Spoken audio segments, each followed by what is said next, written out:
तुमने सलार का टीजर देखा होगा एंड ये टीजर तुम्हारे लिए काफी छोटा होगा बट मेरे लिए नहीं। 1 मिनट 46 सेकंड का ये टीजर मुझे पूरे 12 हिडन डिटेल्स देके गया। इस बार मूवी के अंदर मारामारी गोल्ड के लिए नहीं होगा, पूरे धरती के सबसे महंगा मेटल रोडियम के लिए होगा। एंड जो कि मूवी का मेन विलन है वो अधीरा का बेटा हो सकता है। बस इस वीडियो को एंड तक देखने के बाद तुम्हें ये भी पता चल जाएगा कि KGF चैप्टर 2 के अंदर रॉकी भाई जो 3 साल के लिए गायब था वो 3 साल सलार के अंदर हमें दिखाया जाएगा या फिर नहीं। देन डिटेल नंबर 1, अगर तुम सलार के पोस्टर को ध्यान से देखते हो तो इस बार सलार के पोस्टर के फॉन्ट को गोल्डन कलर का नहीं रखा गया, जबकि अगर तुम KGF चैप्टर 1 के पोस्टर के फॉन्ट को देखते हो तो वो पूरा गोल्डन कलर का है, जो कि इस चीज के ऊपर फोरशैडो करता है कि मूवी के एंड में रॉकी गोल्ड के ऊपर राज करेगा। एंड अगर तुम KGF चैप्टर 2 के फॉन्ट को देखते हो तो वहाँ पर गोल्ड के ऊपर ब्लड का छींटा है, जो कि इस चीज को फोरशैडो करता है कि चैप्टर 2 के अंदर गोल्ड के लिए बहुतों का खून बहने वाला है। एंड सलार का पोस्टर देखने के बाद मैं जब रिसर्च करने गया तब मुझे पता चला कि वर्ल्ड का सबसे महंगा मेटल है रोडियम। एंड रोडियम का कलर एग्जैक्टली सलार के फॉन्ट के कलर जैसा ही है। तो ये पॉइंट देखने और सुनने के बाद 50% कंफर्म हो जाता है कि सलार मूवी का मेन टारगेट होने वाला है रोडियम। एंड नेक्स्ट डिटेल सुनने के बाद बाकी 50% भी कंफर्म हो जाएगा। देन डिटेल नंबर 2, इस सीन पे जितने भी लोग हमें दिखाया गया है, मैं बोलना तो नहीं चाहता बट वो सारे के सारे लोग ब्लैक है, जो कि सबसे ज्यादा रहते हैं अफ्रीका में। And according to Google rhodium सबसे ज्यादा पाया जाता है साउथ अफ्रीका में। तो कहीं ना कहीं इस मूवी का बहुत बड़ा हिस्सा साउथ अफ्रीका में रहने वाला है। देन डिटेल नंबर 3 भी इसी सीन से रिलेटेड है। यहाँ पर इस कार के ऊपर तुम एक स्टार को नोटिस कर सकते हो। तो इस तरह का स्टार एक्चुअली में यूएस गवर्नमेंट के जीप के ऊपर देखा जाता है, जिसका मतलब ये है कि KGF चैप्टर 2 के अंदर रॉकी भाई 3 साल के लिए गायब था। एंड उस 3 साल के अंदर रॉकी भाई ने यूएस के अंदर जितने भी क्राइम किया है उन क्राइम्स के बारे में हमें सलार के अंदर कुछ दिखाया या फिर सुनाया जा सकता है। एंड हाँ, एक और बात, अधीरा आके जब फरहान को मारता है उसके कुछ ही टाइम बाद रॉकी भाई 3 साल के लिए गायब हो गया था। एंड अगर उसी टाइम के अंदर रॉकी भाई ने यूएस के अंदर क्राइम किया था तो वहाँ पर रॉकी भाई अकेले नहीं थे, उनके साथ सलार यानी फरहान भी थे। एंड बाद में जाके रॉकी भाई जब इंडिया में वापस आने वाले थे तब उन्होंने फरहान को सलार नाम दिया, जिसका मतलब क्या है पता है? देन डिटेल नंबर 4, सलार का मतलब होता है चीफ यानी मुखिया या फिर कमांडो यानी सेनापति। तो कहानी ये कहता है कि रॉकी भाई ने यूएस या फिर अफ्रीका के अंदर अपना साम्राज्य खड़ा करके उसका सेनापति बनाया फरहान को। Then detail number 5, KGF chapter 2 के कैमियो में रमिका सेन को जहाँ पर जाके पता चलता है रॉकी भाई के यूएस क्राइम के बारे में, तो अगर तुम उस सीन को देखोगे तो वहाँ पर लिखा हुआ है C516। एंड सलार के टीजर पे भी यही सीन को दोबारा दिखाया गया है जहाँ पर लिखा हुआ है C516। तो ये मूवी बहुत हेवीली कनेक्टेड होने वाला है KGF chapter 1 and KGF chapter 2 के साथ। देन डिटेल नंबर 6, टीजर के इस ब्लर सीन को जरा ध्यान से देखो। यहाँ पर दोनों साइड पे कमांडोस एक प्रॉपर लाइन के साथ खड़ा हुआ है, जिसका मतलब ये है कि इस रास्ते से कोई बहुत बड़ा आने वाला है, हो सकता है सलार या फिर मूवी का मेन विलन या फिर रॉकी भाई का कैमियो। देन डिटेल नंबर 7, यहाँ पर कोई एक ब्रीफकेस खोलता है जिसके अंदर बहुत सारे गन्स होते हैं, बट जिसने इस ब्रीफकेस को खोला था उसके लेफ्ट हैंड पे तुम एक कपड़े को बांधा हुआ देख सकते हो। एंड उसके अगले सीन पे जब सलार को इंट्रोड्यूस किया जाता है तो उसके लेफ्ट हैंड पे भी एक कपड़ा बंधा हुआ था। तो जिसने उस ब्रीफकेस को खोला था वो एक्चुअली में सलार ही था। देन डिटेल नंबर 8, मूवी का जो मेन विलन है वो एक्चुअली में गरुड़ा के खानदान से बिलोंग करता है। अगर तुम उसके सर के टीके को देखते हो तो तुम्हें याद आएगा कि गरुड़ा भी अपने सर पे ऐसा ही टीका लगाता था। एंड डिटेल नंबर 9 भी इसी से जुड़ा हुआ है। अगर तुम इसके हाथ के अंगूठी को देखते हो तो फिर तुम्हें याद आएगा अधीरा के बारे में, क्योंकि अधीरा के हाथ पे भी ठीक ऐसा ही एक अंगूठी था। तो हाँ, प्रोबेबली सलार का मेन विलन गरुड़ा के खानदान से ही बिलोंग करता है। देन डिटेल नंबर 10, मूवी के इस डायलॉग को दोबारा सुनो। लायन,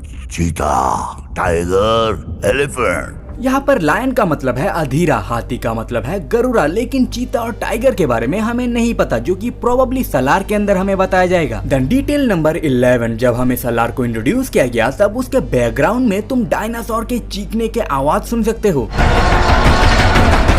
जो कि इस चीज को फोरशैडो करता है कि जुरासिक पार्क के अंदर डायनासोर है सलार। देन अपना लास्ट डिटेल नंबर 20, अगर फरहान ही सलार हुआ तो सलार की कहानी प्रेजेंट टाइम का होगा, बट कैसे? अब देखो, एक 20 या फिर 22 साल का लड़का सिर्फ 3 साल के अंदर इतना ज्यादा हट्टा कट्टा मुस्तंडा नहीं बन सकता। तो प्रोबेबली सलार की कहानी रॉकी भाई के मरने के बाद ही टेक प्लेस करेगा। एंड क्या पता मूवी के अंदर हमें ये भी बोल दिया जाए कि रॉकी भाई कैसे KGF चैप्टर 2 के अंदर बच गया था। तो बस माल मसला खत्म। वीडियो में तब तक ले टाटा।